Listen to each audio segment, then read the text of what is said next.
வணக்கங்க. நம்ம தத்துவ பேச்சு சேனல்ல அன்னா செபாஸ்டின் பத்தி நான் பேசியிருந்தேன். இந்த ஆனா செபாஸ்டின்ங்கிற பெண்மணிக்கு 26 வயசு. சிஏ பாஸ் பண்ணியிருந்தாங்க. அவங்க ஒர்க் ப்ரெஷர்னால பூனால இறந்துட்டாங்க. பல நாளைக்கு ரூமுக்கே அனுப்பாம வேலையை ஓவரா பண்ண வச்சு அந்த பொண்ணு தூங்கவே முடியாம கடைசியில உயிரை விட்டுடுச்சு. ஒரு டாக்டர்கிட்ட அனுப்பிச்சிருக்கிறாங்க. அவர் வெறும் கேஸ்ட்ரிக் ப்ராப்ளம்ஸ் மருந்து கொடுத்துட்டு தூங்குங்கன்னு சொல்லியிருக்கிறாங்க. தூங்க கூட டைம் இல்லாமல் ரொம்ப ஸ்ட்ரெஸ் பண்ணி ஏர்னஸ்ட் அண்ட் யங்கில் அந்த பொண்ணு சாவுக்கு காரணமாக இருந்துட்டாங்க. அது மட்டும் இல்லாமல் அந்த பொண்ணை செத்தப்புறம் அவங்க வீட்டுக்கும் யாரும் போகல, அந்த பொண்ணோட ஃபியூனரலுக்கும் யாரும் போகல. இது ஜூலை 26 நடந்தது. நான் தத்துவ பேச்சில் பேசின அப்புறமா மகாராஷ்டிரா லேபர்கா விசாரணை ஆர்கனைஸ் பண்ணியிருக்கிறாங்க. இதை சந்தர்ப்பமாக நிர்மலா அம்மா ஒரு ட்வீட் போட்டிருக்காங்க. அம்மையார் என்ன சொல்கிறாங்க? கடவுள் மேலே நம்பிக்கை வைங்க. Believe in God. We need to have God's grace. Seek God and learn to develop discipline. Your Atma Shakti will improve because of this.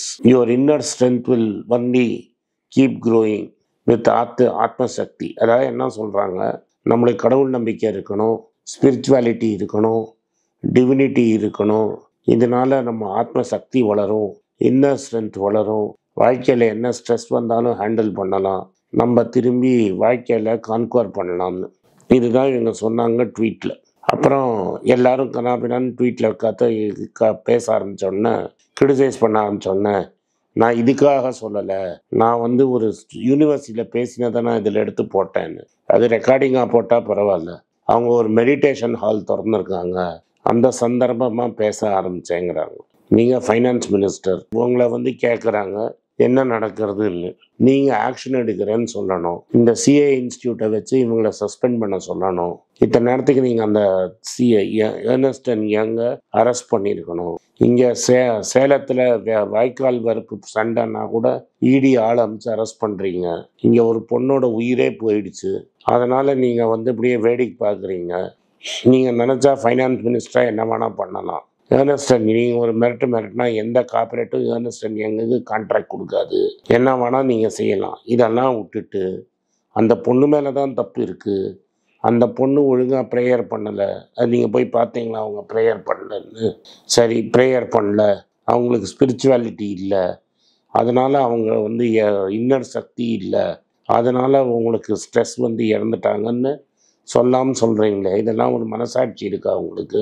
Labour rules என்ன சொல்லுதுன்னா, ரொம்ப போருக்கு அப்புறம் ரொம்ப போராடி மக்கள் வாங்கினதுக்கப்புறம் இந்த ரைட்ஸ் 8 ஹவர் தான் வேலை செய்யணும். 8 ஹவர் வேலை செஞ்சால் 1 ஹவர் நீங்கள் பிரேக் கொடுக்கணும். 8 ஹவருக்கு மேலே வேலை செஞ்சாங்கன்னா அவங்களுக்கு ஓவர் டைம் கொடுக்கணும். இதெல்லாம் சட்டப்படி பாதுகாக்கப்பட்ட ரைட்ஸ்.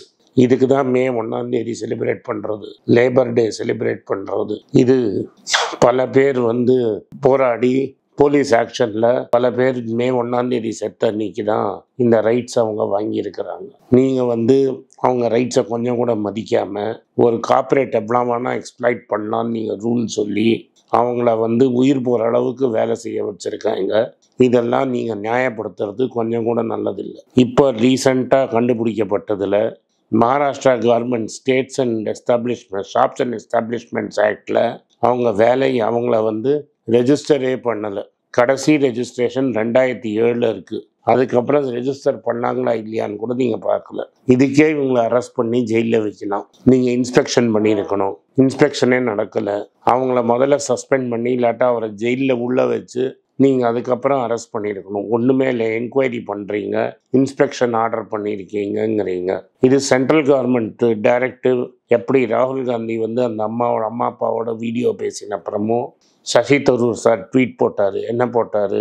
அவங்க அப்பாட்ட பேசினேன், எனக்கு ரொம்ப வருத்தமாக இருந்தது, பார்லிமெண்ட்டில் நான் கேள்வி கேட்பேன், நான் ஒரு ப்ரைவேட் பில் மெம்பர் மூவ் பண்ணுவேன்னு அவர் போட்டுறாரு. அடுத்த நாள் ராகுல் காந்தி செல்ஃபோன் மூலமாக அவங்கள்ட்ட பேசுறது. இதெல்லாம் சொன்னப்புறம் சென்ட்ரல் கவர்மெண்ட் ஆக்ட் பண்ணுது. எங்களை மாதிரி ஆட்கள்லாம் பேசினப்புறம் இவங்க ஒரு என்கொயரி வைக்கிறாங்க. நான் என்ன கேட்குறேன், ஒரு சின்ன 10 ரூபா 100 ரூபா திருட்டு போனவனை போலீஸ் ஸ்டேஷனில் வச்சு விசாரிப்பீங்களா மாட்டீங்களா? நீங்கள் அவனை போலீஸ் ஸ்டேஷனில் கூப்பிட்டு விசாரிக்காமல், மர்டர் கேஸ் போடாமல் நீங்கள் என்ன விசாரிக்கிறீங்க? இப்போ கிளியராக ஷாப்ஸ் அண்ட் எஸ்டாப்ளிஷ்மெண்ட் ஆக்டில் அவங்க ரெஜிஸ்டரே பண்ணலன்னு தெரியுது. இத்தனைக்கும் எங்களுக்கு நிறைய நான் சொன்ன மாதிரி எங்கள் கம்பெனிலேயே ஆட்கள் அங்கேருந்து வந்தவங்க இருக்காங்க. அவங்க என்ன சொல்கிறாங்கன்னா, இதெல்லாம் நடக்கிறது உண்மை, இவ்வளோ ப்ரெஷர் போடுறாங்கன்னு. இது தப்பு. இதை ரைட்ஸ் நமக்கு மக்களோட குழந்தைங்களோட ரைட்ஸை நீங்கள் டிமாண்ட் பண்ணாமல் நீங்கள் அந்த கார்ப்பரேட்டுக்கு சொம்பு தூக்குற மாதிரி பேசுகிறீங்க.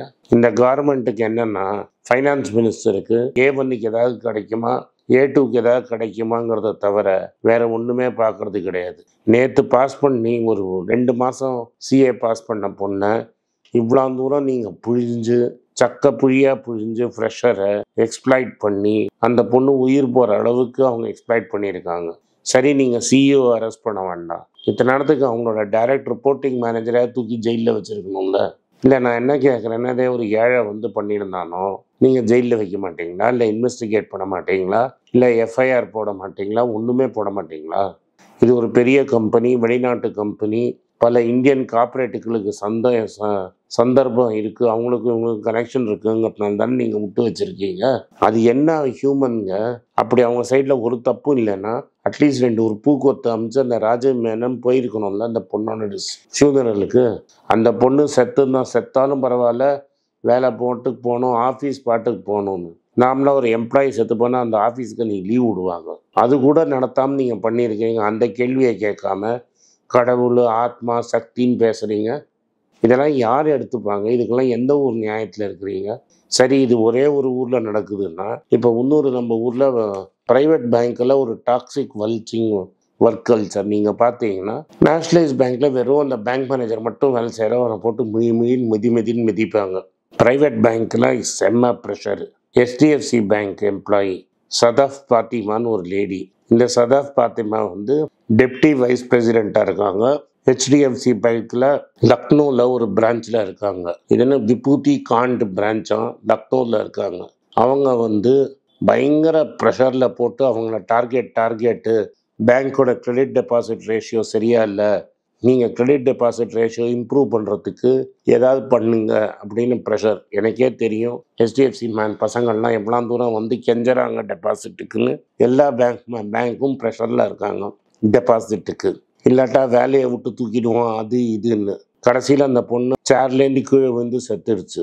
செப்டம்பர் 24 அவங்க ஹாஸ்பிட்டலுக்கு கூட்டின்னு போயிருக்காங்க. இருந்தாலும் டெத்து ஆயிடுச்சு, ஹார்ட் அட்டாக்குன்னு சொல்லிட்டாங்க. இப்போ ஒரு போஸ்ட்மார்ட்டம் அலோவ் பண்ணியிருக்காங்க. கொலீக்ஸ் என்ன சொல்கிறாங்க, இதே மாதிரி ப்ரெஷர்னால தான் இந்த அம்மா செத்து போனாங்க, டெபாசிட் பிடிக்கிறதுக்கு ரொம்ப ப்ரெஷர்னு. அந்த பேங்க்கில் டெஃபினட்டாக டெபாசிட் வாங்கிறதுக்கு ப்ரெஷர் இருக்குது. அந்த MDயை அரெஸ்ட் பண்ணிங்களா? MDயை கூப்பிட்டு போலீஸ் ஸ்டேஷனில் விசாரிச்சிங்களா? போலீஸ் ஸ்டேஷனுங்கிறது ஏழை மிடில் கிளாஸு இது மாதிரி ஆட்களுக்கு தானே அவஞ்சு வைக்கிறதுக்கு. இது மாதிரி பணக்காரங்க ஜாலியாக எங்கே வேணால் சுற்றிட்டு இருப்பாங்க, அவங்க கையே பிடிக்க மாட்டிங்களா? எந்த ஒரு நியாயங்க இது? இது 2வது உயிர் போயிருக்கு. இதெல்லாம் நம்மளுக்கு தெரிஞ்சது. தெரியாமல் ஸ்ட்ரெஸ்னால எவ்வளோ உயிர் போகுதுங்கிறது நீங்கள் தான் பார்த்து சொல்லணும். நன்றி, வணக்கம். உங்களுக்கெல்லாம் தெரியும், ரீசெண்டாக மீடியாவில் பார்த்துருப்பீங்க, ஏன்னா தமிழ்நாடு காங்கிரஸ் கமிட்டி ஊடக பிரிவு தலைவராக அப்பாயிண்ட் பண்ணியிருக்காங்க. ஸோ பொலிட்டிக்கலாக என்னோடய வியூஸ் என்ன அப்படின்னு நீங்கள் ட்விட்டரில் ஃபாலோ பண்ணணும்னு நினச்சிங்க, @AnandS1967 என்னை ஃபாலோ பண்ணுங்கள். என்னோட original Twitter ID for politics அதுதான். ஸோ பாலிட்டிக்ஸ் சம்மந்தப்பட்ட என்னோட எல்லா ஒப்பீனியன்ஸ், வியூஸ் எல்லாமே அதில் வரும். அதில் ஃபாலோ பண்ணுங்கள். நன்றி, வணக்கம்.